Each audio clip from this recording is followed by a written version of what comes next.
Good afternoon and welcome to qualifying for the Navarra round of the 2012 FIA GT1 World Championship. We're at the Navarra circuit just outside of Los Arcos in Spain, about an hour and a half down from Bilbao in a beautiful region of country. We're all set for a fantastic weekend of racing. First of all, coming up, we've got the 1 hour qualifying session, which will decide the grid for the qualifying race, and that qualifying race will decide the grid for the championship race later on. There you can see the cars are about to be getting ready to head out onto the circuit. FIA GT3 qualifying has just come to an end. So this is the third round of the championship. In 2 weeks' time, we head off to the Slovakia ring, just outside of Bratislava, then trips to Portugal before the flyaways begin. China, Russia, India, all completing what is going to be a global 2012 season. My name is Jack Nichols, up here in the commentary box.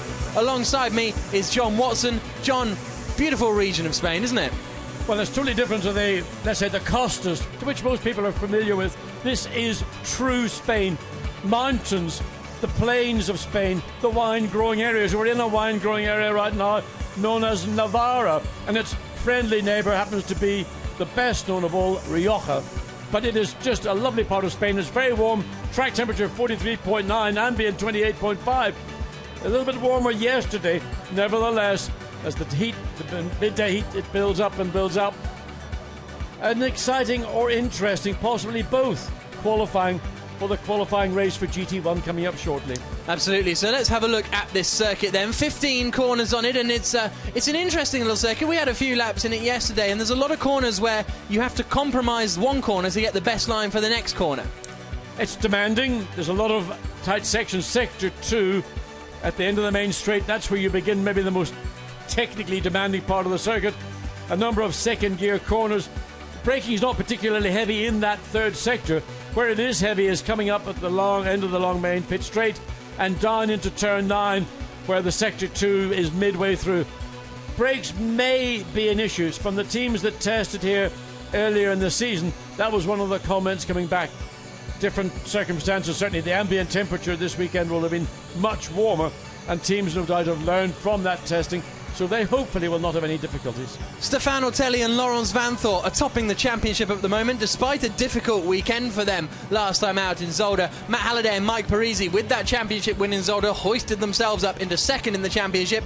Thomas Jaeger, Nicky Pastorelli in third, so we've got 4 brands in the top 4 positions in the Drivers' Championship. As far as the Teams' Championship is concerned, it is still Belgian Audi Club, Team WRT, top of the standings with a 17-point lead over Alinkel.com Munich Motorsports. AF Corse are in third. Exim Bank Team China currently 4th in the standings, because only really have Matt Halliday and Mike Parisi got to grips with their Porsche. But Ren Wei is not here this weekend. He's been replaced in that Porsche by Dino Lunardi. We've seen Dino out in GT3. He was the ADAC GT Masters champion last year, so we're expecting a reasonable amount of pace from him. But our championship leaders, Stefan Ortelli and Laurens Vanthoor, must be excited for this weekend. Let's hear from Stefan. He's down in the pit lane with Hayley Coxon. Stefan, you've now had quite a bit of track time today. Do you think that you're going to have a Navarra weekend here? Yeah, it looks okay, because the track is pretty similar. You know, there is a long straight line, longer than in Navarra, but all the corners are really corners that suit very well the Audi. We were P4 and P5 in the free practice.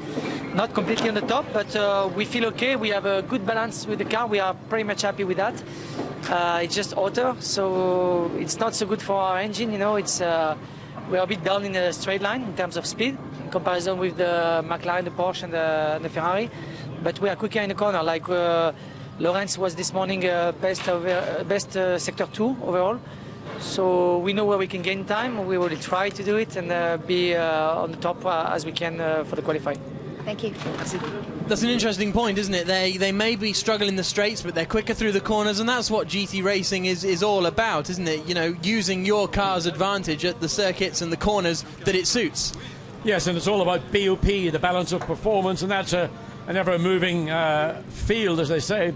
So Stefan Ortelli, the Audi, we know that this car is very consistent. We know that driver lineup of Stefan Ortelli as well is one of the best out there. Laurens Vanthoor, a very strong young Belgian driver alongside Stefan Ortelli with all that experience.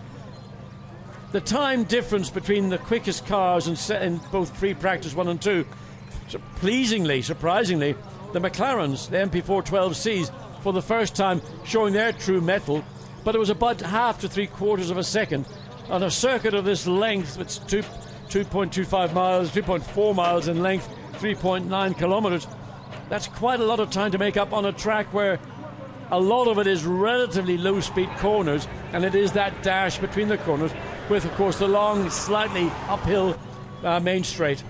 Yep, absolutely, down into the quick right-handers at turns 1, 2, and then the slower turn 3. So there is our second place championship car up on its wheels, up on its jacks. No wheels on that car. This is second place in the championship. Mike Parisi and Matt Halliday. So there's a bit of concern there. Hopefully we'll try and find out exactly why they aren't fully prepped to go out. But Halliday and Parisi, two of the most likeable chaps down there in the pit lane. So hopefully we'll be able to find out exactly what the problem is. It looks like they're struggling with the front right. Whether that's the problem or a result of the particular problem, we'll have to wait and see. But they're second in the championship coming into this weekend. The winners of the championship race last time in Zolder. So this will be a huge frustration for them. Yes, I mean, it's work going on, and it looks to me like they're trying to remove the pads from the caliper. And look, obviously the concern about really it's binding. It looks as if the pad is being forced against the disc. I mean, simply only one way you could do it is to release the pressure on the caliper, but then you'd have to re-bleed the system, certainly in that one corner. So the work that's been carried out in that car was about 8 minutes or so before the session gets underway. Not ideal for Mike Parisi and Matt Halliday. It's a fetching brolly, wasn't it, that one of the marshals was having? I think we might need a couple of those. It is gloriously warm this weekend, especially following such drizzly conditions in Nogaro and Zolder. There is the Ford GT, Matteo Cressoni on the left, Milos Pavlovic very casually sitting down, and it's going to be Cressoni who's going to start this qualifying session for him. So the Ford, again, hoping to make step forwards in free practice earlier on today. They weren't too far off the pace ultimately, as they started off the season quite a long way back, but they're starting to get into it. So Bernard Molnar is running Molnar Motorsport, the Eximbank Team China cars. Let's see if he knows what's going on with the number 9 car. Bernard, it's not looking good for the number 9 car. Can you tell us what's happening?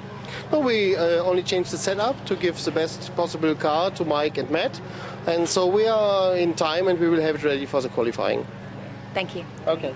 Okay, that's confident, isn't it? Indeed. I mean, all the problems that I was alluding to, maybe that right front, having to make a pad change, it looked to me as if the pad removal from the caliper was being troublesome for the engineer working on it. There looks like a different set of pads has been installed, almost like not literally a brand new set, but certainly a very fresh set.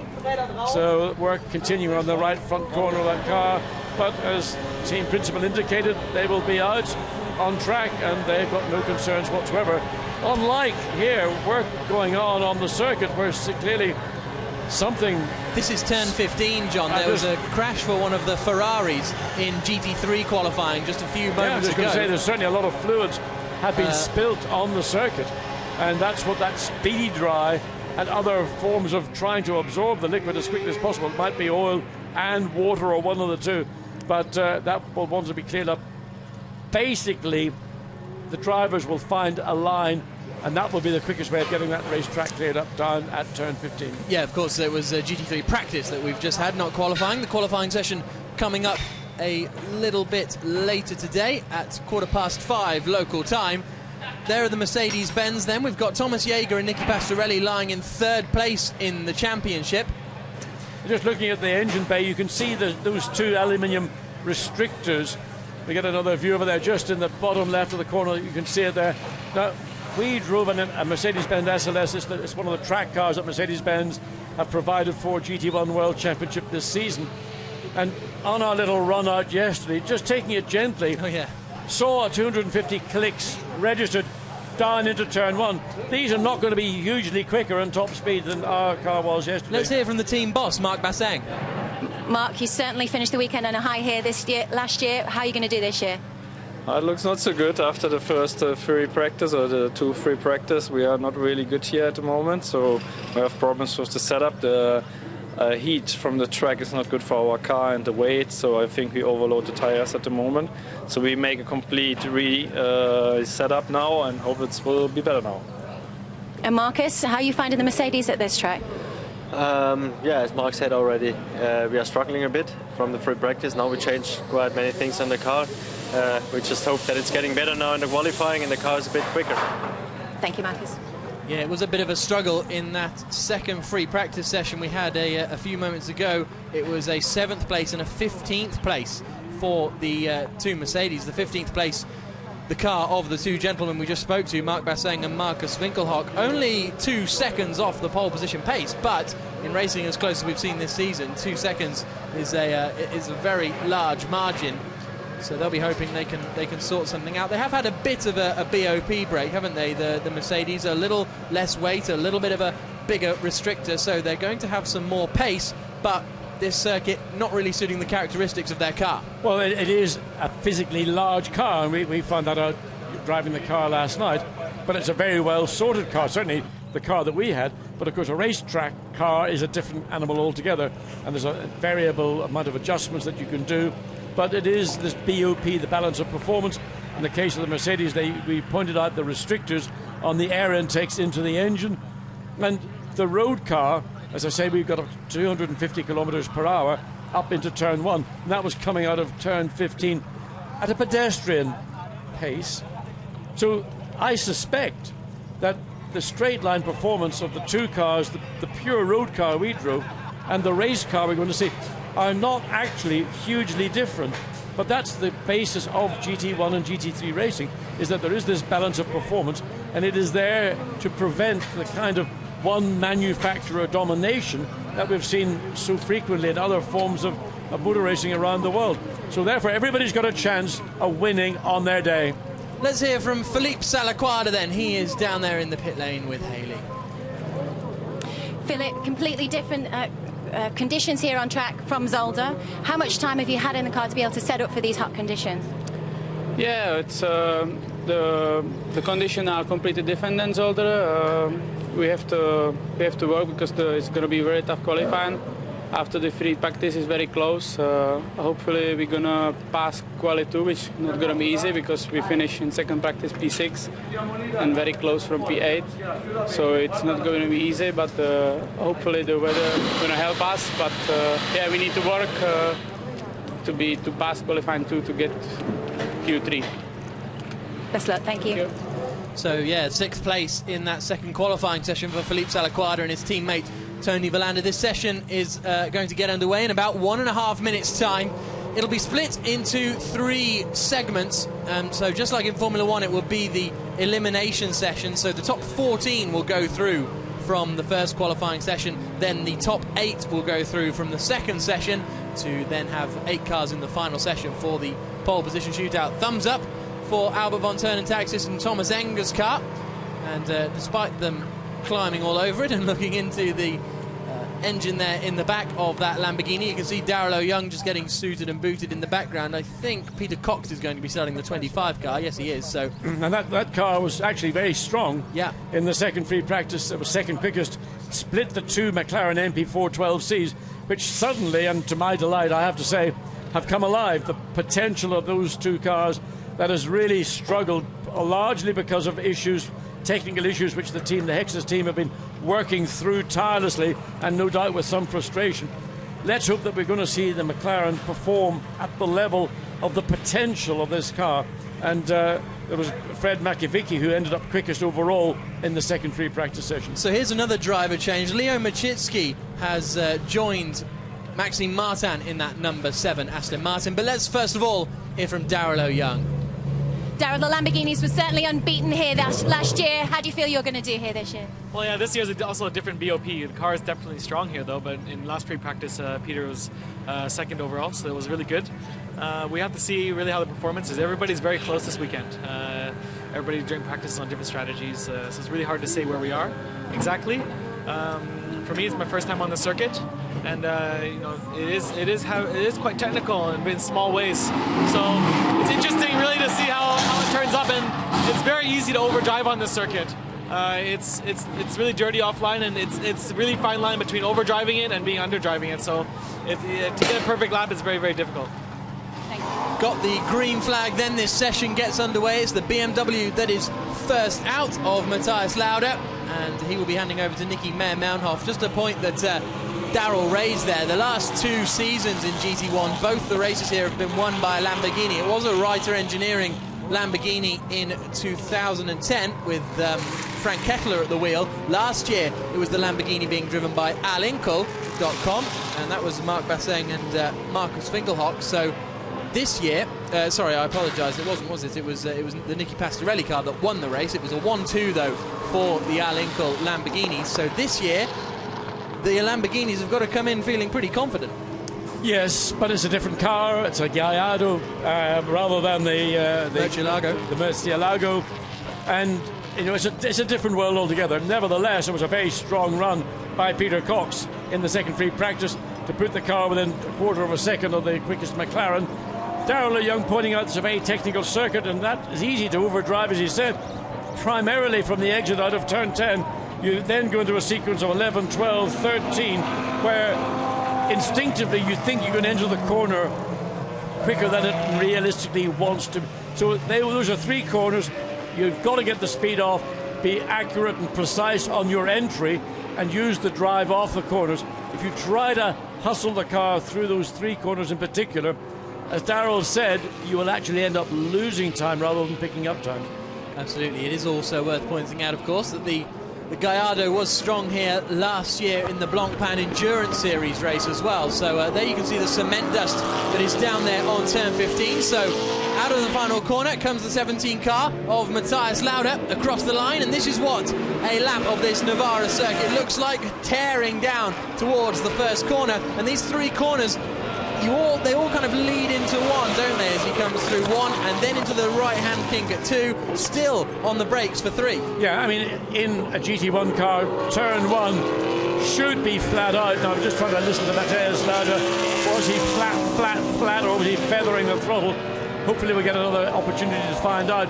Then out of turn 4, it's downhill into this first part of a long corner, turn 5, into turn 6 now. This is ultimately, there's the apex. Yet it was about 200 metres down the road that he entered into turn 5. Then turn 7, you have the curve all the way around and run the car out to the outside for turn 8. Again, important to get a good exit speed off turn 8, because you come onto the second quickest part of the circuit, the short run down to turn 9. And again, into turn 9, you don't want to try and brake beyond the limit, because then you will just compromise this technical part. Here we see coming through turn 10, it's important again to keep the car to the right hand side of the track, and from here onwards for these next 3 corners, not try and run too wide in the exit and principally lose a little bit of time. So Matthias coming now through the right hand kink at turn 14. Well, no, this is, sorry, the hairpin at turn 13. Then it'll be through the left kink at 14. There's the pit lane entry on the right, quite a way before you'd normally see the pit lane entry. Normally you'd see a pit lane entry coming off the start finish straight, but here it's considerably earlier. I'm expecting a high 1:38 for pole position, I would say, because the quickest lap time we had this morning was a 39 dead. So a bit more courage and a bit more setup pace, and I would expect pole position to be in the high 38s perhaps. So a 41.1 is okay for a banker lap. It's about a second off the best time they had in the second free practice session. But for your first lap out, having been on the track maybe half an hour ago now, and with the dirt and dust on turn 15. So a good opening lap for Matthias Lauda, but a lot more to come as we look at 33. And this is Oliver Jarvis in the one of the 2 Audis coming out of turn 14, looking back to the exit of 14 into 15. Neat, tidy, as you expect from Oliver Jarvis. In fact, that's out of turn 13, I beg your pardon, into turn 14 now, and then fastest sector, second sector time.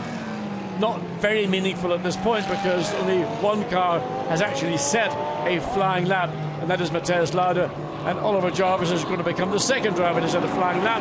He's got a 1:41.1 to beat, and he does with a 40.9. So up into provisional pole position goes Oliver Jarvis, although of course the top 14 positions, it doesn't matter what order you're in, as long as you're in them, and then you get through to the second qualifying session. So Oliver Jarvis, the man from Burwell in the UK, moves up into provisional pole. Across the line then comes the 7 Aston Martin of Maxime Martin. He does a 41.3. I'm not sure if we're going to see the number 6 Aston Martin, because that pulled off in free practice earlier on, and when I was in the garage probably about an hour ago, they had the car split in two with the engine completely separate from the main part of the body. So that might be worth investigating, actually, whether that number 6 Aston Martin will be able to get out there. Matthias Lauda comes across the line to set a 40.4, which isn't a bad lap time at all, considering his pace earlier on. No, it's not. It's now within 0.4 of a second of the best time they set in the free practice session just a few moments ago. So that's a step in the right direction. We'd hope to see, I'd assume we're going to see a similar circumstance from Oliver Jarvis, but no, it is Maxime Martin right now who has set the fastest first sector time on what will be in effect his second flying lap. And there is the sister car, yeah, the Aston Martin, the number 6 Aston Martin. You could still see them working on it, so it looked like they were in quite a hurry. So perhaps they're hoping to get it fixed in the next 10 minutes or so, get out and stick a banker lap in. Plenty of curb being taken there by Maxime Martin, almost getting up onto 2 wheels. Still Matthias Lauda quickest of anyone, but purple in the first sector for Martin, green in sector 2. But that green was 0.2 down on the previous best that we've seen, so he has lost a little bit of time in that middle sector. Did a personal best, in fact best overall in the opening sector, so let's wait and see what Maxime Martin has done. He's currently 4th quickest and he's dropped down to 5th. But across the line he comes now and moves up to 2nd, so 40.532 for Maxime Martin.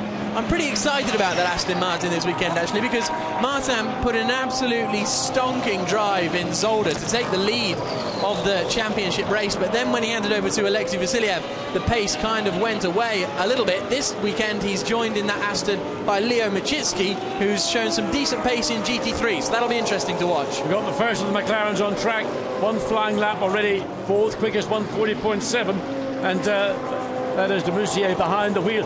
Just we caught a glimpse of the car and it looked quick. I mean, just you got that visual impression that this is a quick car running behind one of the 2 Lamborghinis. So let's wait and see whether de Moussier can do a personal best or a fastest in this second sector. This is the car along driven by Fred Makoviecki that has been consistently the quickest car. Well, he's currently half a second up in that first sector alone on the quickest time, which is now the AF Corsa Ferrari of Tony Valanda.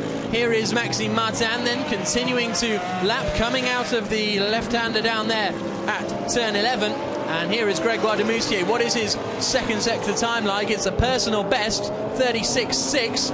So it still may be good enough to move him up into provisional pole position. A couple of tenths off where he really needs to be, I think, as de Moussier comes down into the left-hand kink, then into turn 15, where we saw a reasonable amount of overtaking last year. If you can not compromise that left-hander as much, send one up the inside into the final corner. But here comes Gregoire de Moussier then across the line. Is this going to be the first driver into the 1 minute 39s here this afternoon in the qualifying session? It is a 40.2. So after that big build-up, lost a lot of time in that final sector. Yeah, and you could see the car as it was coming up to turn 15, going through 14. Clearly it's a very stiffly sprung and roll-barred car, and maybe it doesn't quite like the change in conditions, the temperature build-up we've seen on a very warm racetrack as opposed to when it was out earlier. That number 6 car, unfortunately, isn't going to be heading out onto the circuit, and but they will be out for the race a little bit later on today. We've still not seen a number of cars, actually. Matteo Cressoni has just left the pit lane, but Thomas Enger, Francesco Castellacci in the Ferrari, and Fred Makoviecki in the McLaren have yet to go out with 10 minutes remaining. As we now watch Michael Bartels, his teammate Matthias Lauda has gone back to the top of the standings, 39.784. What can Bartels pull out of the bag? It's going to be a 1 minute 40.577. So that improves him, but no positions. Remains in 8th place. Just heard from the pit lane that the second Aston Martin, Andreas Zuber, that was the car we saw having its engine removed and the replacement installed. That is not going to make it out for this qualifying session, but the car will be ready to take part in the qualifying race later this afternoon. Here's Benjamin Riche then through the left-hander at turn 4 and then down the hill towards turn 5. There you can see the 24 car of Thomas Enger, He's only just getting strapped in, so they're saving the tyres apparently. So seems a sensible decision on a bit of a hot day like this, because I think they'll be. The thinking probably is they're fairly confident they should be able to make it into the top 14 in this first qualifying session. So that'll then give Albert von Thurn and Taxis the best chance in the second session. There's Dilo Lunardi behind Mike Parisi as they watch their teammates progress in the Porsches. Currently, though, 11th and 12th for the Porsches. So they need to get a bit of a move on. There is Benjamin Lariche, and the man who was racing in FIA Formula 2 last year is racing in GT1 this year, but at the moment hasn't quite been able to find the pace that Porsche would have wanted. Well, you know, it is simply sometimes a case of horses or Porsches for courses, and sorry, the old ones are still good, aren't they? Yeah, it just depends. You know, the Porsche, we keep talking about the Porsche, this almost 50-year-old concept design engine hanging out behind the gearbox and out behind the rear wheels. It may not be right now that the car is getting the best out of it. The Lauda BMW is still quickest on a 139.7. Peter Cox in the first of the two Lamborghinis, a 39.7 as well, separated by 0.06 of a second. Yeah, that's pretty close up there, isn't it? And Tony Verlander then in third place, Nicky Pastorelli in fourth in the 37 Al Incal BMW. And here is Nicky Pastorelli deciding that he's going to go a bit wide on the entry into turn 3. He's going to lose the back end down there at turn 3 and have a little rotation. Not only is he going to lose the back end, he's going to lose 5 or 6 places grid for the start of this race, because he didn't obey a yellow flag during free practice. Yes, so wherever Nicky Pastorelli qualifies that 37 car, he and Thomas Jaeger will have to start 5 places back. Marcus Winkelhock in the 38 car there, looking slightly concerned as we see the Lamborghini. Then we go on board with Thomas Enger down into the fairly quick right-hander at turn 5. Left-hander, actually. Left-hander, yep. And this is his outlap, we believe. Yeah, 34.9 in sector 1. So this is Enger heading out onto the circuit, and we've seen some great driving from Thomas this year. Thomas could do this in his sleep. He is so experienced, so skillful. As we look at the number 2 McLaren, it's the Demusier car indeed, and Alvaro Parent will be supporting him in that car, and they will no doubt be through to the second part of qualifying. Yep, it looks as though that is the case. There is Milos Pavlovic watching on, because Matteo Cressoni is out there and is starting to put the laps in. A 2:11 on that last lap, so not really representative at all. He's yet to get the real pace. We were quicker than that in our road-going SLS yesterday. We probably were, so wait until Cressoni gets his act together. There we go, 41.3 for Matteo Cressoni. He moves up into 12th position. Across the line comes Oliver Jarvis. Does he improve? No.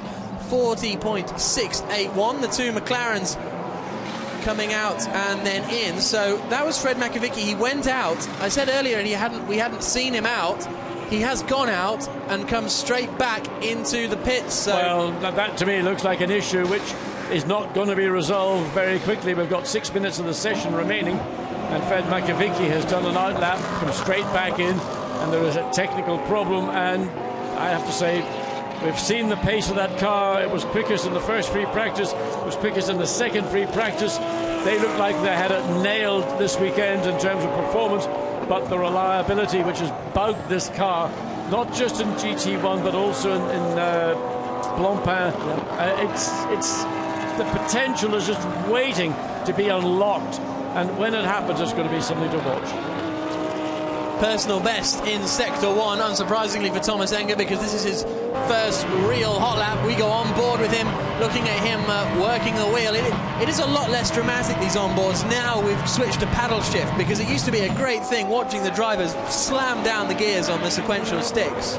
Well, I think recently Jacques Villeneuve drove one of his father's old Ferraris, and he couldn't believe that, you know, the stick shift and the clutch pedal, no power steering. I mean, what sort of guys were we? Men. You were a man, Watty, real men.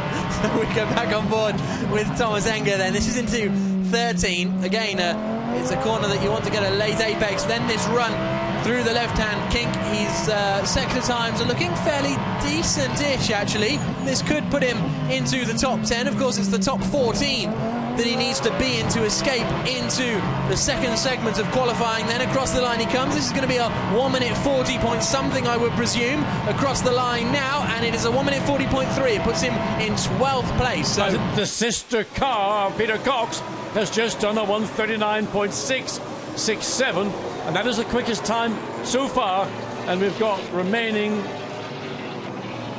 4 minutes or so, isn't there? So there's 0.6 of a second between first and 10th, but Fred McAvicky in the McLaren is struggling.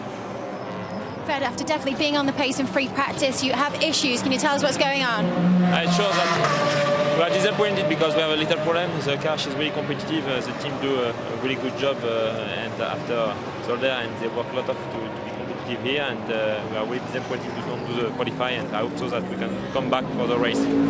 Thank you. That was. Yeah, but we don't know what the problem is. Someone will know what the problem is. Clearly, the problem is behind where the driver sits. Car back in the garage, doors are open. One of the difficulties of any GT car is accessibility to the given mechanical, electrical, hydraulic, or whatever part it is. And the team have pushed the car back into the shade of the garage. They're not going to be able to get it out with 3.5 minutes to go. And clearly, it's a problem that will need care and time. Suggestion that there might be a fuel problem, whether that's fuel vaporization or a fuel leak. I can't imagine. I would hate to think any fuel leakage. It could be from a union. It could be something that we don't know about. Whatever it is, let's hope they get it fixed and get that car out and it runs at competitive pace. Be a great drive from Fred McAvicky and Steph Disseldorf for that car to fight its way up through the field. Worth watching. Yeah, well, we've seen some fantastic drives from them so far this year, especially Fred climbing up through the field, so there's no reason why that can't happen again today. Here then we go on board with the 38 car of Marc Basseng. He said he's completely changed the setup for this qualifying session in order to try and find some pace, but at the moment it's not working out for him because he is 0.7 of a second off his teammate, and that's not. Well, it goes without saying that's not exactly where he wants to be, is it? No, it's not. I mean, 7/10 of a second is nothing in real terms, but when it's your teammate that is 7/10 of a second quicker than you, you're pulling your hair out. Across the line he comes. Is this going to be an improvement? No, this is going to be a very slow lap, so he must have... well, no, that is an improvement, isn't it? A 1 minute 40.565. He shaved a couple of tenths of a second off. But interestingly, he is flat as a kipper through turn one. We did try it, and we ended up in Pamplona, I think. Yeah, it didn't go quite according to plan. So there is Matthias Lauda. He's currently second place in that BMW, which is a very good job from Lauda at the moment. This is Matteo Cressoni. We'll talk about Lauda, no doubt, in a few minutes' time. But Matteo Cressoni in that Ford GT is currently going to make it in to the second segment of qualifying. Is he going to find an improvement on this particular lap? A 41.105. So, no, he doesn't. But Benjamin Lariche needs to find, there he is, he needs to find about 0.8 of a second if he wants to get into the second part of qualifying. But unfortunately, he hasn't yet. Car 33 must respect the track limits at turn 12. That's Oliver Jarvis on the exit of turn 12. I saw him going pretty wide there earlier on, but yep, Oliver Jarvis takes a warning. Flat then through turn 4, down to turn 5. This is make or break now for Benjamin Lariche if he wants to get into the second segment of qualifying. He's already 0.8 of a second down in the first sector alone. Really struggling in that second Porsche at the moment. Well, the Matt Halliday car, the sister car, that's on a 40.1, and Lariche has done a 41.5. He needs to find the best part of certainly a half a second, and that would only just about get him into the race. Whereas the sister car comfortably inside the top 10. Under braking then for turn 9 comes Benjamin Lariche, whose grandfather used to own the Magny-Cours circuit back in the day, and he comes now into this final sequence of corners. He's 1.8 seconds down, so he is going to really struggle, I think, to save this all in the final sector, and I fear it will be Benjamin Lariche along with Fred McAvicky, who we've seen had that problem in the number 1 Hexix McLaren, and he pits. He's not even bothering. No, so it's going to be Andreas Zuber in the number 6 Aston Martin that unfortunately we haven't seen in this session but will be out for the race. Fred Makovicky in the number 1 car, and Benjamin Lariche in that number 8 Porsche. Disappointment for Dino Lunardi. He's not going to get to have a razz around in the car this afternoon. He'll have to wait for this evening, and it's those 3 that are out of Q1. Yeah, I'd love to have seen Lunardi in that car. We know what he does on Lunardi in GP3. I'd love to see him in a Porsche 911 RS to see whether he can bring some of that magic dust from Audi and help the Porsche on its way. Marc Basseng is still out there, still trying to find a little bit of time. We've got the checker flag out. His first sector has been a 26.9, which isn't particularly great. 40 well, no, he's backed off now because he's 4 seconds off in that middle sector. So Basseng making it through in 13th position, but only 0.2 of a second quicker than the Ford GT behind him. So there's going to be an awful lot of head scratching down there, and I wonder, with Nicky Pastorelli in the sister car provisionally qualifying in 5th, I wonder if it's going to be a quick turnaround to try and copy their setup, because that's sometimes what you can do if you're in a team. You think, well, my teammate's gone quick, I better use his setup. Well, the 2 cars may have similar setups. Well, yeah, exactly. In which case they're in trouble. Well, it depends, because a lot of this is down to individual driver preference. Yeah. Ordinarily, most teams, I'm assuming, would start with pretty similar, and then they might work in divergent directions. But by the time you get through to qualifying, you should have come back to something relatively common between the 2 cars. It would be unusual to see them diametrically different in terms of setups. Absolutely. So there's Matteo Cressoni in the Ford GT, and he has made it through to the second qualifying session. Let's have a look at the results then. It's a Lamborghini, as we expected, just south of Pamplona. It's the Bull quickest in that first qualifying segment. Of course, this isn't the grid, this is just the top 14 that made it through. Matthias Lauda and Nicky Meyer-Manhoff in second. 2 Ferraris in third and fourth. Interestingly, Castellacci and Eade ahead of Tony Villander and Philippe Salaquada. Villander, something of a Ferrari specialist, being out-qualified by last year's GT3 European champion. So that'll be interesting to watch inter-team rivalry-wise. Pastorelli and Jaeger 5th in their Mercedes, Bartels and Berman 6th in their BMW. The first of the Audis in 7th place, Stefano Telli, and taking that 7th place. Matt Halliday in 8th. They won't be too dissatisfied with that. Half a second off the quickest time. Great to see the Aston really getting involved. Maxime Martin in 9th place, Oliver Jarvis 10th, Debussier 11th. Thomas Enger in the sister car. They saved tyres, didn't they? So that's worth pointing out. And then we had 13th place, Marc Basseng and Marcus Winkelhock. The Ford GT of Matteo Cressoni and Milos Pavlovic complete the top 14 that will move through to the second session. That means Benjamin Lariche in the Porsche, Fred Makovicky in the McLaren, and Andres Zuber in the Aston Martin will not be out. The Peter Cox Lamborghini quickest on the 139.6, but that's just completely shaded by the true pace of a McLaren. Fred Makovicky, who was that man who was quickest, he did a 39.0 during the second free practice. Now, what's changed, apart from the issues that they've had with that particular car, it didn't get a timed lap, is track conditions have changed.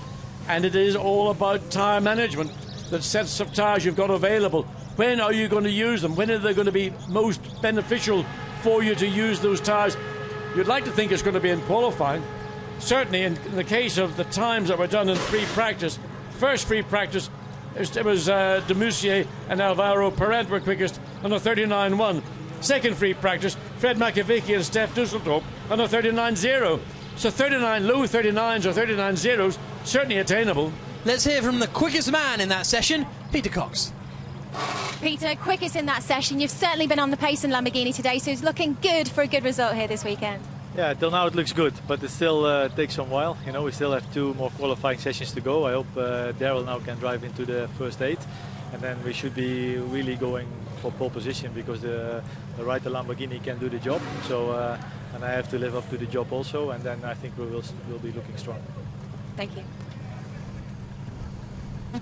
In with a shout of pole position, and you'd have to agree with him, considering that lap he put in there. It's good to see the Ford GT starting to have some pace as well there in the 10 car of Matteo Cressoni. A 40.7 for him, a lot better than we have seen from them in the first couple of races. A Sunred start to get to grips with this. Matteo Cressoni, of course, a very quick driver as well, was 2004 Italian Formula 3 champion. Actually, he finished the season level on points with Tony Villander. Villander had more wins than him, but because Verlander had competed in only 6 rounds of the championship, it meant he wasn't actually eligible to win the championship. So Cressoni and Verlander have had some dicing in the past, and Cressoni will be hoping they can start to get that Ford GT more towards the pace of the Ferraris, but a long way to go because those Ferraris looking good this weekend. I'll let you explain that all to me in a quieter moment of the day. The heat's getting to all of us. Anyway, what I'm waiting to see is where did the pace of the Gregoire de Moussier McLaren go? They did a 39.1 in first free practice. They did a 40.2 in first qualifying. Well, it was Alvaro Parent who set the 39.1 in the practice session. So, and it was Gregoire de Moustier in the car for the first session. So perhaps that's the kind of difference in pace between the two drivers. And I mean, if that's the case, de Moustier, I think, will have quite a bit of work to do to try and find a second. But I think we'll get perhaps a more representative view in this second session. Assuming that Alvaro Parent does repeat a 39.1 in second qualifying, he hands the car back to Gregoire de Moustier. He's going to drop back to a 40.2. Well, we'll have to see how this transpires. There's Francesco Castellacci on the right, Stefano Guy on the left. He's, of course, a Ferrari driver for FIA GT3, so he's just hanging around looking happy at the moment. Let's speak to Matthias Lauda. He had a pretty decent first qualifying session. Matthias, are you happy with your times in the BMW? Yeah, for sure. I mean, the first qualifying went quite well for me. I finished second, just 1/10 behind the quickest guy, but now it's up to my teammates. Hopefully we can do 3, and then it's up to me again. So, but I mean, the car was really good. I was very happy with the handling, so hopefully we can make it the next round. If you think it's Papi Lauda, Nicky speaking, he is becoming more and more, both visually and not just articulated, but in terms of the Austrian version of English, becoming so reminiscent of his dad. So he hands over to Nicky Mountov as the green flag sets us underway for the second qualifying session. Then from this we will take the top 8 through to the pole position shootout. So this perhaps, you've got a few stragglers towards the back of the grid. Some people don't make it out, so Q1 in the end isn't really much of an issue, but it's this second qualifying session that is going to be massively hard fought, and we're going to see, just by the strength of the teams we've got running, the strength of the 14 cars, we're going to see some surprising exits, I think. And is the 38 Alinkel.com Munich Motorsports car going to be one of them? Because Marc Basseng, well, he's handed over to Markus Winkelhock now, but those two are drivers of pretty similar pace, you'd say. Indeed. Somebody I'm going to keep a close eye on is Oliver Jarvis's teammate Frank Stippler. Now, Frank Stippler was racing in England at Donington Park 3 weekends ago at an historic motorsport massive meeting, driving a friend's Alfa Romeo GTA, stunning little car from the mid-60s. And that's where Frank Stippler began his motor racing career, driving historics. He then transferred into contemporary motor racing. Very effective driver in an Alfa Romeo GTA, as he is in an Audi R10.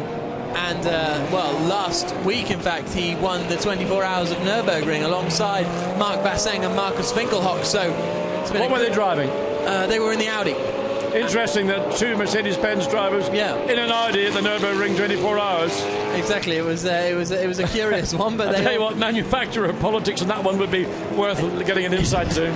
Germans just stick together by the looks of things. So Stippler will be out in that 33 Audi, and the 2003 Porsche Super Cup champion will be hoping he can find a bit of pace. Well, after I big up Matteo Cressoni, it looks like that Ford GT may have some issues at the back of the car, and Milos Pavlovic not in the car just yet, not getting ready to go out, so that's a bit of a concern. But here's the number 4 Ferrari then, Enzo Ede out in that one. Can he repeat the same kind of pace we saw from Francesco Castellacci, who qualified, well, out-qualified his teammate in that first segment, finishing 3rd place, so it'll be very, very interesting. In that first session, it was a 39.8 for Castellacci, so Ede needs to find a reasonable amount of time if he wants to beat that, as he comes into the hairpin down there. Yeah, he's just on an odd lap of 1 minute 54.5, which of course is nothing more than simply just getting a sense and a feel for the circuit. Makes his way around turn 11 into turn 12, the short little sprint down. They're using a lot of the curve on the inside, and again we heard that Oliver Jarvis was being ticked off for not respecting the circuit. Down into turn 13, another slow, frustrating corner. Careful not to overrun too much on the exit, then a brief sprint up to the flick to the left, flat out in one of these Ferrari 458s. Then on the brake, no sort of massive brake into turn 15, just get the car settled and then get a good strong exit for this long uphill straight and into the flat out turn one. So we see a time 152. 141 points, yeah, 091 in the end, and Castellacci thinks that's all right. The Ford GT has gearbox problems apparently. You can just see it on the left hand side there coming out of the pit lane, and he has gearbox issues. The team are going to send him out. Don't know if he'll come back or make it round a lap, but it's worth a shot. So Milos Pavlovic heads out onto the circuit, all looking good at the moment. In the meantime, Darrell Young has done a strong job backing up Peter Cox, currently quickest of all in the Lamborghini. Well, that was up until literally a second ago. Barman in the Mercedes-Benz has now got a 39.6. Oh, beg your pardon, the BMW. In the BMW, the second of the two BMW M4s. Absolutely flat through that turn one, and this is a brilliant sounding car. Flat through turn 4 as well. Down into 5. Down a gear. Back on the throttle, then into this tricky braking zone for turn 6. Oh, a bit of an oversteer moment under brakes. Interesting just to watch the approach into turn 6, and the fact he was slightly further towards the middle of the circuit than others running right out to the very edge of the curb and trying to then make it a more acute turn. But he did get caught out with the back of the car just for that moment as they turned into turn 7. Shifting down pretty late actually by the sounds of it. I expected him to have a few more revs on the downshift there, but he's done his personal best. Oh yeah, he has, so that's probably why. Personal best in sector 1, so it wasn't a particularly poor lap for him. Well, it went wrong into turn 7. Of course. The back end stepped out, so it's been decided that we'll abort that lap, not use up the tyres too aggressively, and then just do the whole thing once again. So out of turn 13, that always confuses me, because you see the pit lane entry and you assume they're onto the start-finish straight, but they've actually got a couple more corners to do into 15, this uphill right-hander. Hjalmar Berman, let's see, he got a good clean run off turn 15. Best time currently 1:39.624, and that is in fact still with this car. So into turn 1 he comes then. We already know he can do it flat out, and he won the qualifying race in Zolder last time out, so there's definitely some pace in that BMW. They've had a few BOP alterations, but nothing particularly substantial, so they should be okay. Hjalmar Berman and Michael Bartels are lying actually in 4th place in the championship, despite only taking 1 point. Laurens van Voor has just jumped up into 4th place, and 40.40, and the Mercedes Winkelhock. Yep, up at turn 2 and just overran the corner came. And that's almost like a repeat of what we saw in the free practice. I've seen a couple of those actually. GT3 have had a few spins like that as well, and I think Tony Verlander in the free practice session earlier on, so it seems to be a pretty common mistake. Yes, it's a case of coming into a corner, braking, beginning a turn and off throttle, and the three things usually end up with the car becoming unstable at the back, and in the case of the Mercedes, just getting out of control. Well, that was a big old Frank Stifler slide coming through turn 14. Alvaro Parente dives into the 38.8, so the first man into the 38s. I didn't think we'd see that until qualifying 3, but Alvaro Parente, well, we mentioned it earlier, John, and it seems as though Parente's just absolutely on it. He's moved how far ahead of the rest of the field now then? Well, 0.8 of a second quicker than Hjalmar Berman in second. Yes, I mean, we did see people, lots of drivers are doing 39 zeros and 39 ones in free practice. Oliver Jarvis, he's impressed with that. You're going to say, ooh, that's a bit quick, ooh. So Jarvis, his teammate Frank Stifler, currently in 5th position. There is Alvaro Parente then. Looks like he's backed up on this lap. Yeah, he's done what he's had to do. He's gone on. He can go home now, can't he?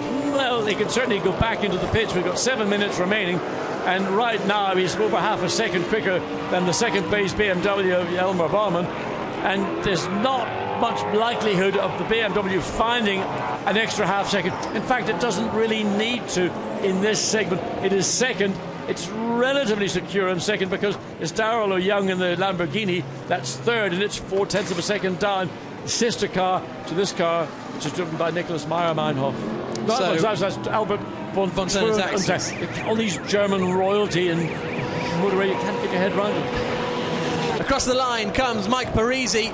5th position for him currently, so they'll be fairly satisfied with that. That last lap was a 40.3, so not an improvement, just about 1/10 of a second slower. Of course, this session, as I've said before, is all about the top 8. If you're in the top 8, you get to battle it out in the 10-minute pole position shootout. So at the moment, Nicky Meyer-Meinhof, Enzo Eid, Marcus Winkelhock, Albert von Taxis, Milos Pavlovic and Leo Machitsky are the cars we will lose from the session. We go on board with Mike Parisi, shiny new overalls for this weekend, and he's just cruising this one, isn't he? Yeah, he's just on either an out lap or an in lap. I suspect it's on an out lap. So Mike Parisi, we know what he can do with the Porsche. We saw a great performance from this partnership of Parisi and Halliday and Zolder. They fought absolutely tooth and nail to take that victory in the championship race. And Mike Parisi was out just a week later, I think it was, at the Grand Prix de Pau, which he won in the electric series that they have there at Pau, which is Parisi's home circuit, his hometown, in fact. So he knows his way around that particular venue. Is he going to pit, or is he going to stay out and he's just backed off to cool the tyres, etc., etc.? There's Leon Machitsky. He is, Leonard Machitsky, I should say. He is currently 14th place, 43.2 on that last lap. There's something lying just off the circuit, whether it's the consequence of somebody clipping a marker board, just lying off the actual racing circuit. People do run wide up there. There it is. It's AstroTurf, isn't it? That's just been I'm not sure, ripped up. Look, there's bits and pieces of it lying just on the exit of the AstroTurf. Whether that is AstroTurf itself or not, we can't really work it out. But no doubt when the session finishes in 4.5 minutes, that will be removed. As we go back to the car of Laurens and Thor, and that currently in 5th place on a 140.205. Nothing special in the first sector at 26.6. So being pressed by the Aston down the straight. Aston drawing. I assume that Laurent Van Thor is not putting in a human or a massive effort on this lap, but the Aston ran it down pretty quickly to me.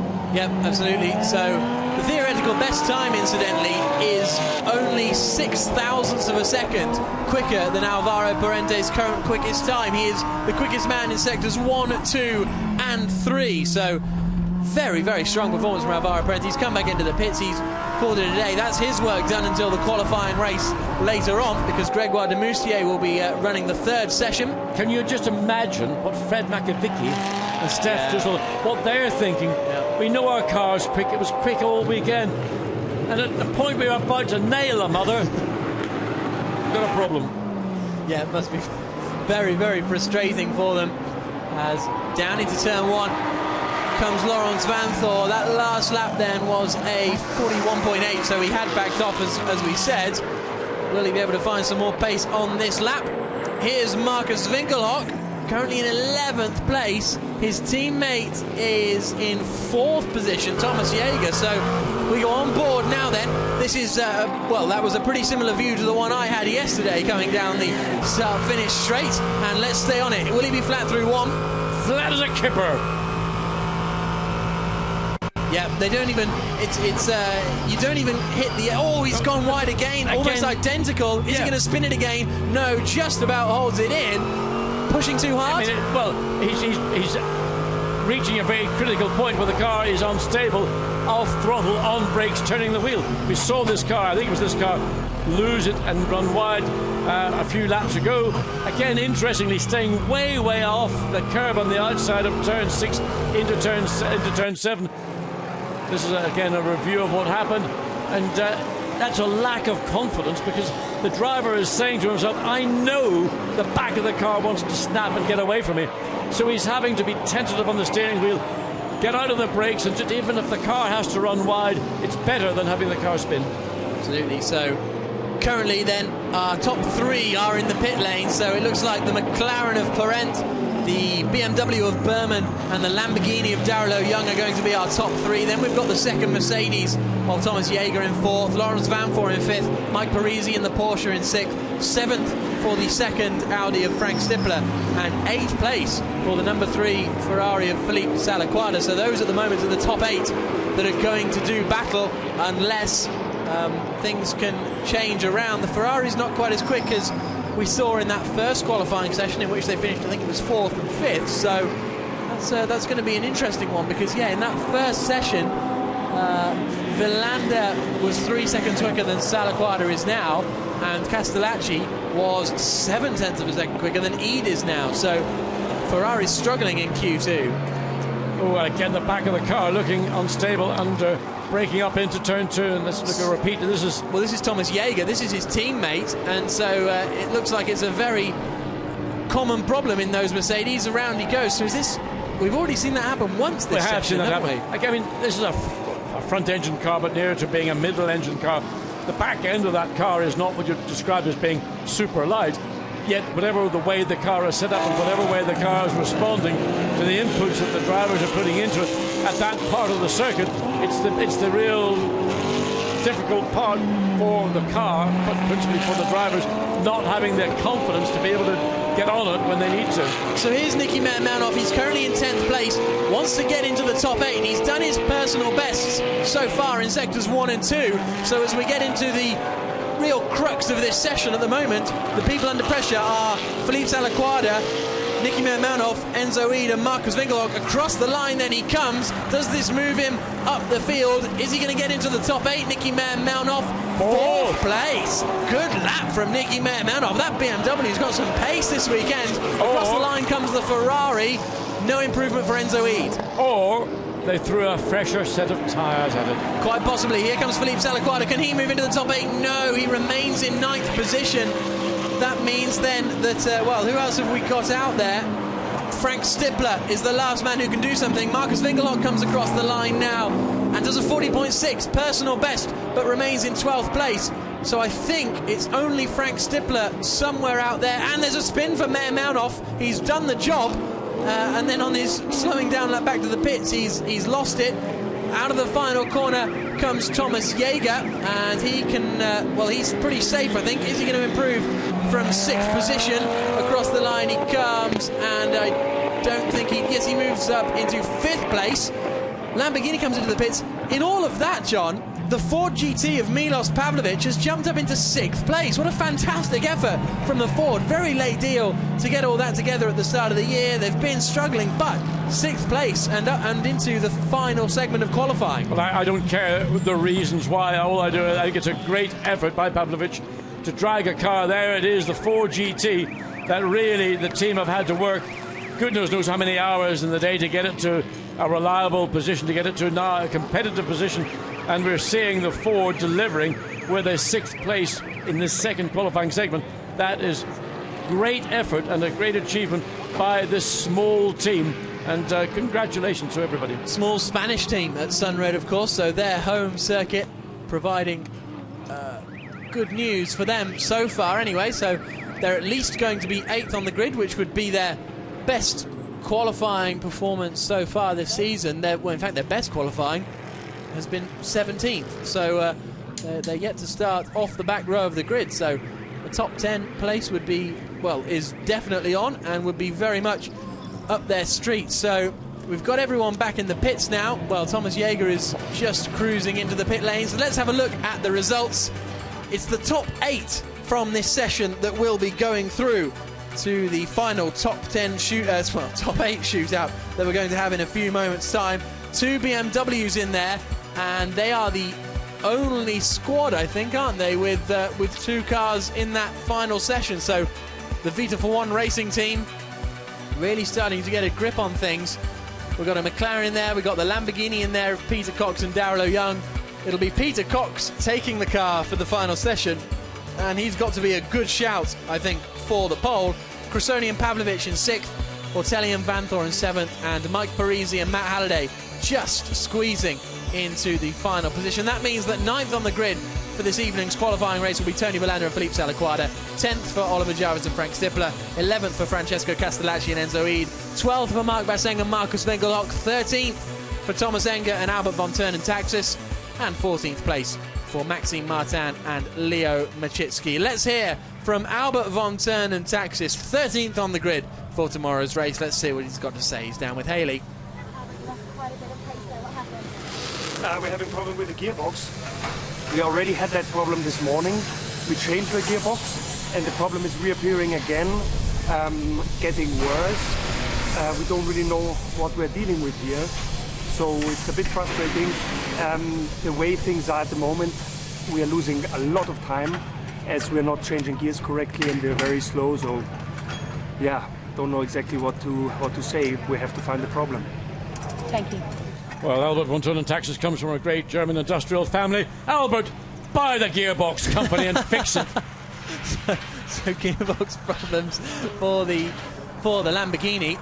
So at least they've got a reasonable amount of time before the qualifying race. In case you haven't checked out the timetable for this weekend, we've got a dusk qualifying race coming up for you. It gets underway, well, we go on air at 7:30 local time. The race getting underway at 7:45 local time. So transfer that to whichever time zone you're in, and you can join us for an hour-long race in what will be a setting sun. It should be pretty cool, actually. Well, it's so cool it could be schooners of sherry and a few tapas afterwards. Or during. Should we have during.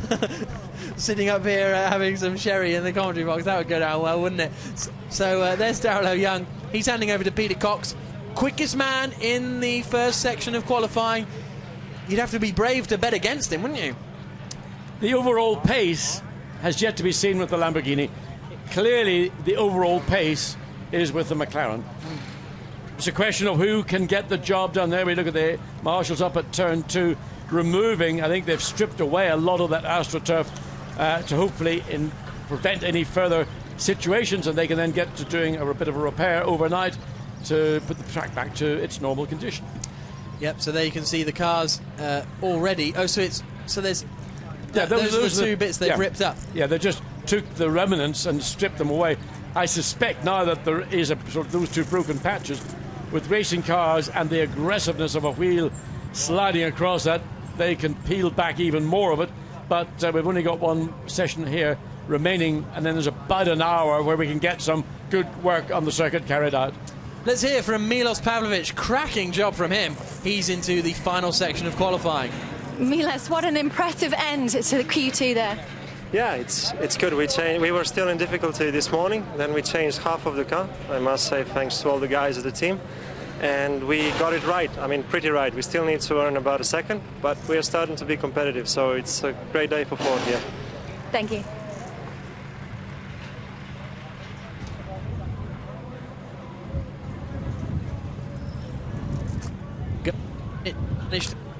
For the first race in Zolder because I think of gearbox issues, if I recall correctly, and then 16th place in the championship race. So they really have worked hard on that car, and Milos Pavlovic, who has a pretty decent single-seater experience, started off racing Formula Vauxhall Junior in the late 90s in the UK, did a bit of British F3, was the 2002 Italian F3 champion, beating the likes of Tonio Liuzzi that season. So 2004 World Series Light champion as well.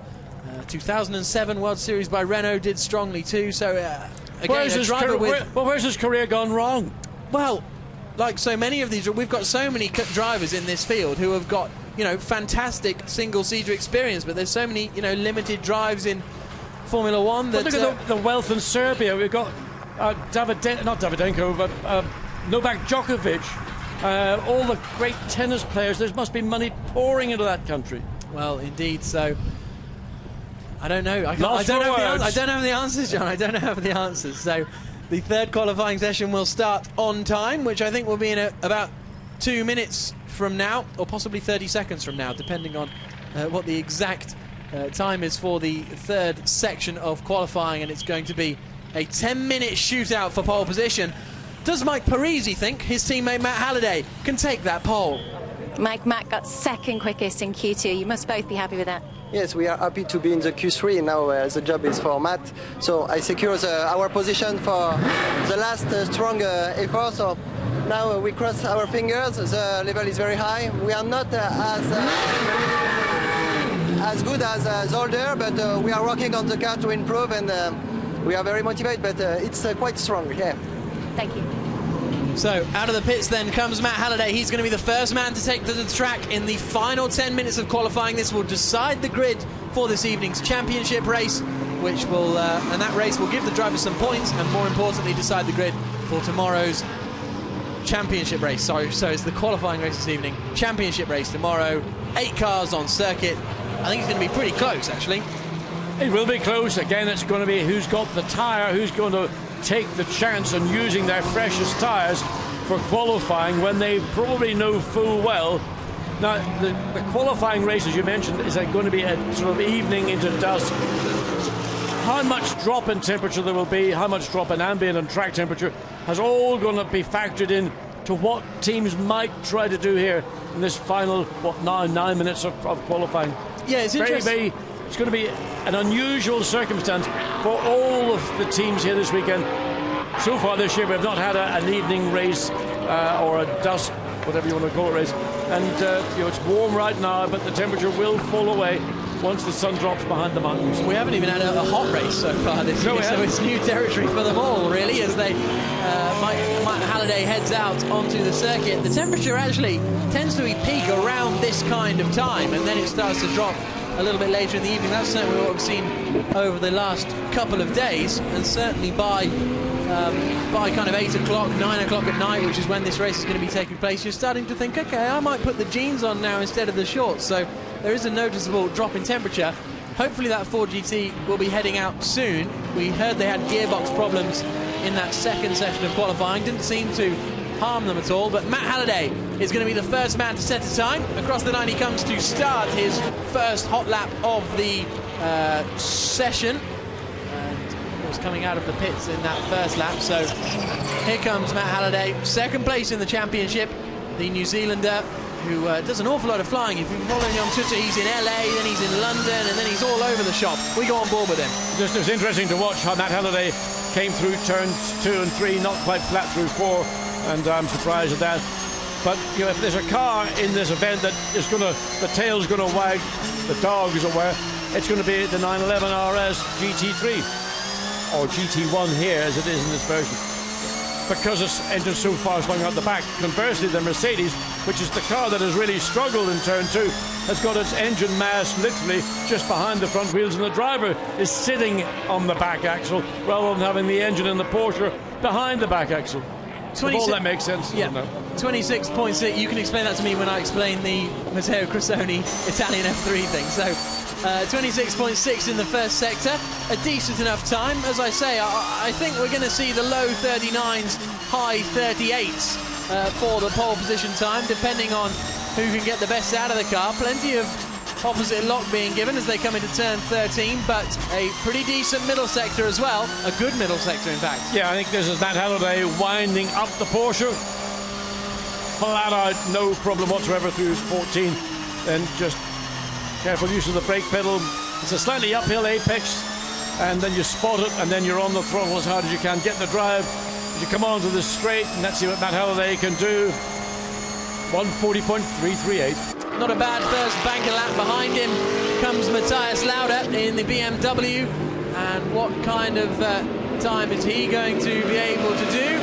Across the lines to a 1 minute 41.4, so that provisionally puts him in third place. Only 6 minutes to go in this session, so it's vital you get out and get on it quickly. Here's Michael Bartels on it. He's done decent first sectors actually, sectors 1 and 2. Across the line he comes to do a 40.2 and move to the top of the timing screens, which will please that man Yalma Berman, his teammate. Yeah, he has a very strong first sector and personal best in the middle sector, and again fastest in that final sector. So team boss Michael Bartels done a good job. Yep, into turns 1, 2 and 3 comes 32 car. Stefano Telli, very aggressive in turn 2. We go back to the McLaren, and this is car number 2, the only McLaren in the field. Back to Gregoire de Moussier. He's got to try and support the great job done by Alvaro Parent with a magic 1 minute 38.8 in that second qualifying segment. Don't expect Gregoire de Moussier to match it, but he can get this car somewhere into the low 139s. He'll put it near to the front of the field. Of course, the positive is that well, we've got a purple sector 1 actually for Peter Cox. We thought perhaps this Lamborghini in the hands of Cox would be strong, and he's done a first sector that is about 0.2 of a second quicker than Michael Bartel's first sector time. So this is a pretty good lap from Peter Cox. If he can sew it all together, this could be into the 39s, definitely, possibly even the low 39s. Out of turn 13 he comes through the left-hand kink at 14. Interestingly, he's got one of the V1 Racing Team BMWs following him, back end dancing around through the kink. Lauda's gone quickest. He has indeed. Is Peter Cox going to go even quicker though? So Matthias Lauda in the V1 Racing Team BMW, currently quickest. Across the line comes Peter Cox. Can he take provisional pole position? Yes, he can. 39.4. Across the line comes Michael Bartels and improves up to second place, a 39.821. So the time's really starting to drop. Well, it's a bit like a pheasant flush. All of a sudden, there's birds everywhere and the guns are going off. But there was 3 cars, Peter Cox, Michael Bartels and Matthias Lauda battling for that provisional pole. But there we are, Gregoire de Moussier, fastest of all in Sector 1, and he's the slower of the 2 drivers in this car. So de Moussier coming through centre. Maybe he's not. Maybe he's just had a poor first session. We'll give him the benefit of the doubt. Into the left-hander he comes. It's a personal best middle sector, 36.9. That's not very strong, is it? No, that's 0.8 of a second of Michael Bartels' middle sector. So I wonder if there was a mistake in there somewhere for de Moussier. Let's see what he can do in this final sequence of corners. The McLaren perhaps struggling a little bit on the straight in comparison to the BMW. Of course, sector 2 is that big long straight, but into turn 15 then. 3 minutes to go. He's going to get a couple more laps out of this, so it's not a disaster if this doesn't quite work out exactly how the heck this McLaren would have wanted. Across the line he comes now, and it's a 40.4, 6th position. Surprising. Very strong in the first sector, then just disappeared in the second 2 sectors. Peter Cox has done the fastest middle sector of anyone and a personal best in Sector 1. He is currently quickest of anyone. He's the car just in front of us. That Lamborghini you saw turning into the right-hander. We're on board with Michael Bartels, but Peter Cox up in front is going to come across the line. Is he going to improve and dip into the 38s? It's a 39.2, so it is an improvement. Bartels is a 39.6. That leaves him in second place at the present time. And he's still continuing with 2 minutes remaining. Back to the Ford. And Cressoni. Personal bests, but whether that's good enough. Car currently 8th quickest. It's his first. Yes, this is his first flying lap. So he's only done an out lap, and let's see where this Ford. We saw a great job by Pavlovich to bring it into the final qualifying. It stays in 8th place on a 140.640. But he's only 4 hundredths of a second away from Pastorelli in front of him, and that's a spin for Peter Cox then, pushing hard to try and keep that pole position. He's a bit more AstroTurf. Off it comes. Surprised by no. That the problem with coming into turn 2 is you're flat out in turn 1. And then you run up to as close as possible the apex of turn 2 before you get off the throttle onto the brakes. And there's the transition from coming off the throttle and on the brakes of the car, not going in a straight line, which is normally what you do when you're braking, but it's as a slip angle, and that just is too much for the car and for the tyres. And for Peter Cox, that was just that little trip across the gravel. Here comes Nicky Pastorelli then. He has done his personal best in sectors 1 and sector 2. Is he going to go green in sector 3 and move up? Currently 7th position on the provisional grid. He's now up into 4th place. So with a minute remaining, Cox, Bartels, Lauda, Pastorelli, Halliday, Ortelli, de Moustier, Cressoni, the top 8, and we're into the final laps of the session now. But that all changes because Pastorelli, I talk about running wide. Pastorelli has a 5-place drop. So we got to remember that currently in 4th place, but he's going to drop down 5 places. And what a disappointment for all the good work that is now being done from the driver behind the wheel. That little momentary aberration of not obeying a yellow flag. The penalty is a 5-place drop. Stefano Ortelli does a 40.4, which isn't really where you'd expect that Audi to be. Here's the McLaren then. He's on his final lap of the session. He may well squeeze another one out of this, actually, de Moustier. How is this lap turning out for him? Nothing special. Sector 1. Yeah, nothing special. I mean, there's no personal best, and he's not going to make it across the line before the flag comes out. He's only getting into turn 12 right now, so it's all over, unless de Moustier can do something totally radical and unexpected in these remaining corners. Nothing special in the first sector. It is a personal best, in fairness to Gregoire de Moustier in the middle sector, but whether it's going to be enough to drag this car from 7th, 4th row of the grid up, he's got to find the best part of, well, around about a 10th of a second. It's possible. He's now got the indicator going. He goes very wide on the exit. That shows you how hard he's working behind the cockpit. Across the line he comes at 40.7, remains in 7th place. The man to watch is going to be Stefan Ortelli in the 32 Audi, because he has done personal bests in Sector 1 and Sector 2. Very competitive personal bests, actually. This is going to be a good time from Stefan Ortelli. 3rd place then for Matthias Lauda. Here is Stefan into turn 13. As I say, personal best in Sector 1, maybe only a 10th off the best we've seen, which was Gregoire de Moustier's. Personal best in Sector 2, matching Peter Cox. This is going to be a top 3 position, I think, if Ortelli can get it all tucked into the final corner. What kind of time can this WRT Audi do? A miserable time last time out in Zolder. Across the line comes Ortelli. Where's this going to put him on the grid? It's 6th place, lost it all in that final sector, and that means Peter Cox and that Lamborghini squad on pole position. Well, great job, Darrell Young there, receiving the congratulations from the Ryder team for a good job, well done by both drivers. But Peter Cox is the man who's taken the Lamborghini a 1:39.248, way quicker than we saw from that car in the 2 free practice sessions, and really getting into McLaren territory. So strong job, and Peter Cox will be delighted, as we're saying, Darrell Young.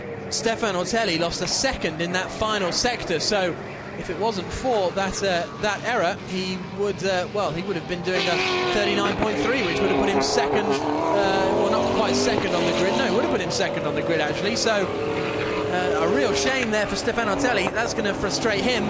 2nd and 3rd on the grid for the GT1 racing team BMWs. That's good news for them. 4th place will be Matt Halliday after Nicky Pastorelli's grid drop. So again, the Porsche still in there with the pace, the Audi still up there as well. We're still going to have 5 manufacturers in the, well, I think we've got 7 manufacturers in the top 8, haven't we? Here's a look at the results then. A 0.3 of a second advantage at the front for Peter Cox. I said it would be a brave man to bet against him, and he has taken that pole position. Michael Bartels will be alongside him. It'll actually be the second driver taking the start for the qualifying race later on today. So it'll be Yelmer Birmingham, Nicky Mayer-Malnhoff on 2nd and 3rd positions. Thomas Jaeger has a 5-place grid penalty, so he will be starting in 9th position, if my math serves me correctly, for the qualifying race later on. Mike Parisi, 4th. Lawrence Van Thor and Stefan Ortelli. Look at that. They lost a second in the final sector. They could have been on pole, or at least on the front row of the grid. Looking forward to seeing Alvaro Parent start that McLaren as well.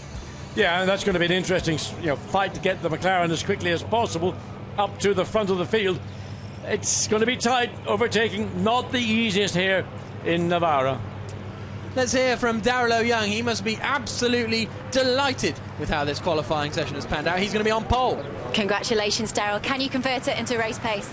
Well, that's definitely what we've got to do now. Single lap is one thing, and then seeing how the car is over the race. And Peter drove a fantastic lap to get it up in pole position. So, I mean, with this format, it's a team effort to get to the front, and we did it today. So it's our 2nd race in a row where we start from the front row. So we'll see, how it goes. Thank you. Yeah, of course, they qualified 2nd on the grid in Zolder, but Peter Cox jumped the start, then had a drive-through penalty, and that poor result in the qualifying race put them on the back foot for the championship race. I think they had the fastest lap of the race in Nogaro as well, so again, a team who haven't quite hooked it up yet. But the thing, the first 2 events that we've been to this year, we've had weather interfering. So we had wet tracks, damp tracks, sort of dry tracks, drying tracks, dry tracks. We've had pretty much the whole gamut of what you can have at a racetrack. But here in Navarro, the sun is splitting the racetrack apart. It's really, really warm. Track temperature over 43 Celsius, ambient temperature kissing the low 30s. New territory for everybody this season.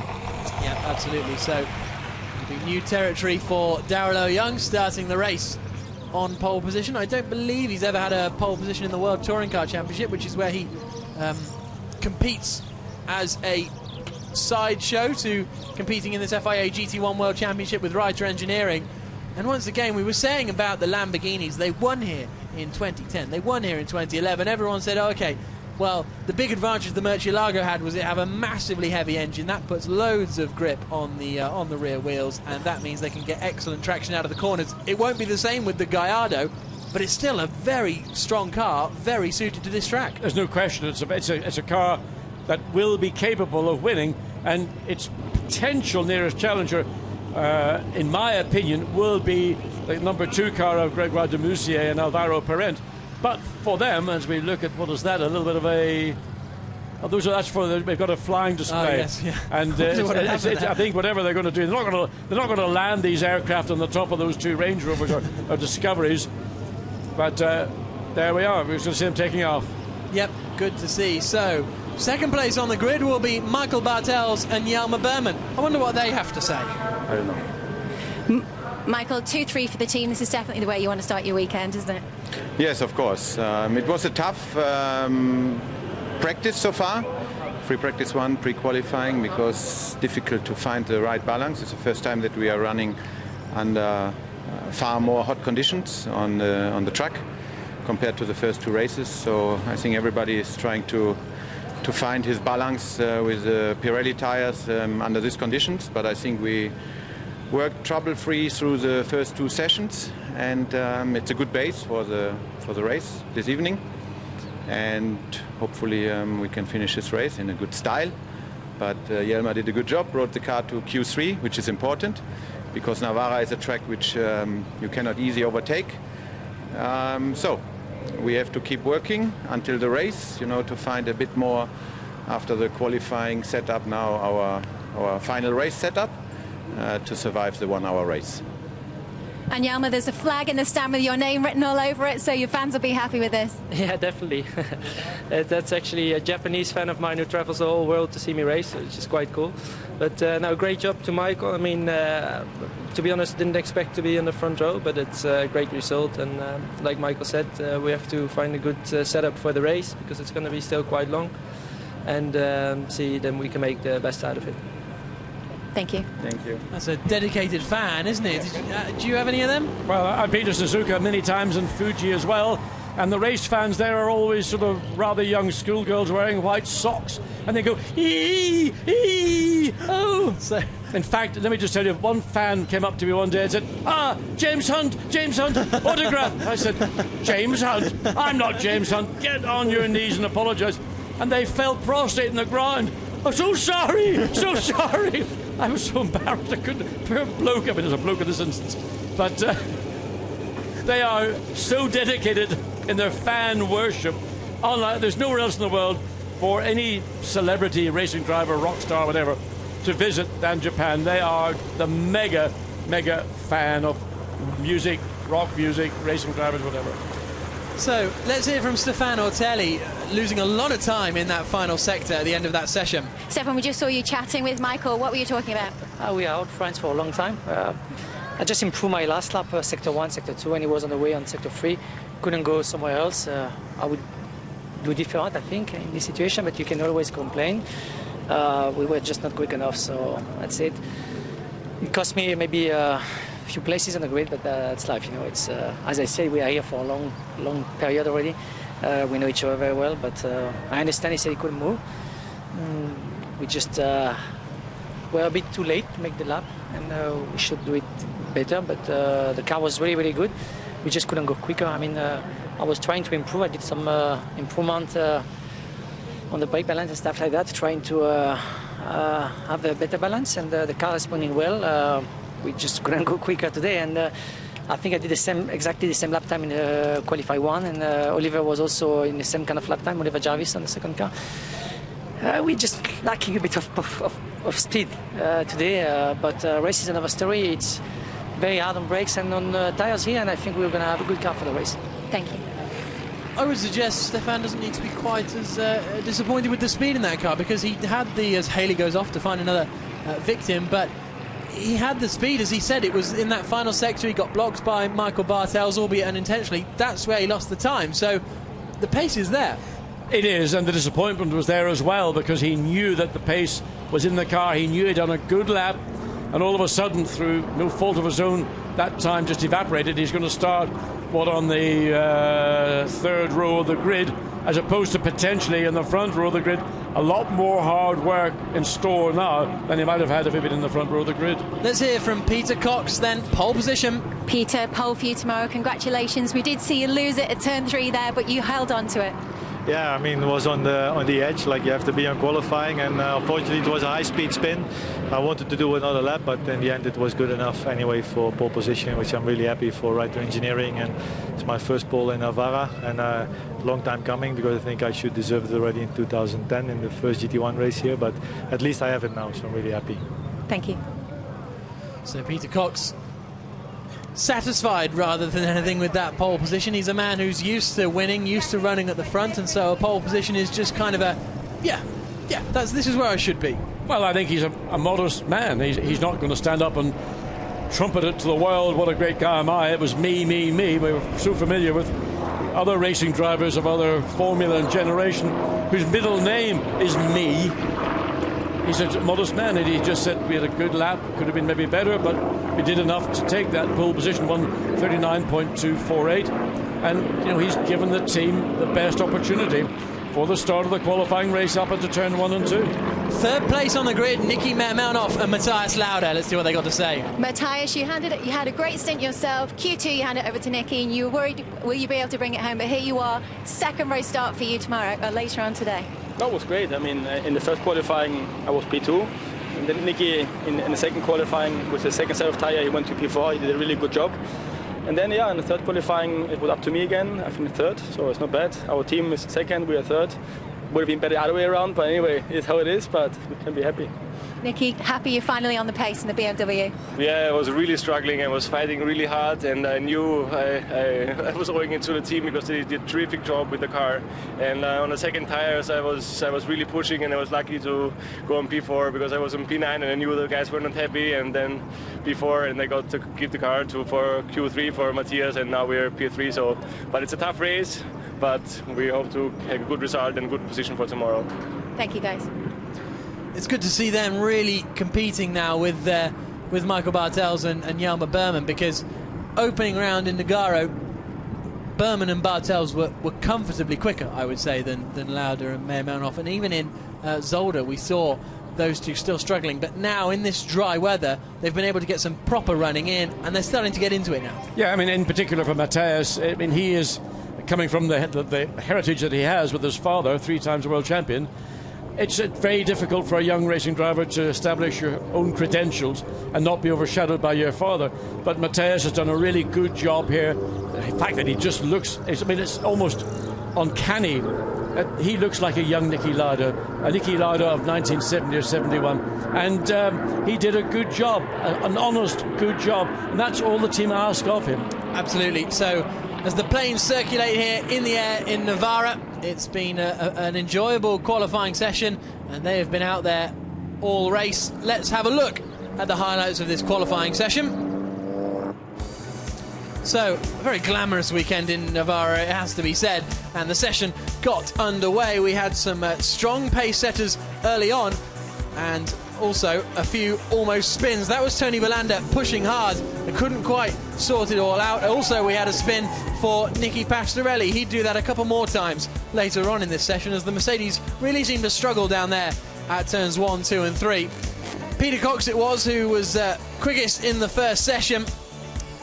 That meant when the second session took over, Marc Basseng was the man wrestling the Mercedes, and as I say, an almost identical spin. Yeah, I mean, it just sort of the little pendulum effect takes over, and one of the McLarens, the Musier car, as Oliver Jarvis blows his cheeks and saying, where did that come from? And again, getting trouble, AstroTurf being ripped up. I mean, it's almost as if you'd imagine the track was wet. Yeah. Suddenly, once the grip is lost, the coefficient of tyre versus tarmac just vanishes. But it was Michael Bartels and Jelmer Berman that were very, very strong in that second session. Not strong enough to stop the charge of Alvaro Parente, but ultimately Peter Cox, the quickest man, he took pole position and then promptly spun at the second corner. So hard he was pushing. Yeah, I mean, you just said limping. Coming into turn 1, turn 2, absolutely on the limit. And the back end of the car just left me. But it was Stefano Telli couldn't quite sort it out. So Peter Cox on pole. It's the BMW second and third. 7:30 local time. We've got the qualifying race. Join us then.